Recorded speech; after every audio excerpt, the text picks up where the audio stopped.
पुढील पैलवान मैदानामध्ये यायचा आहे शिवा चव्हाण आलेले दोन्ही पैलवान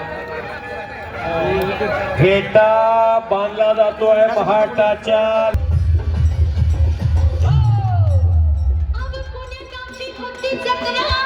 जत्रा होता खडक कुस्त्याचं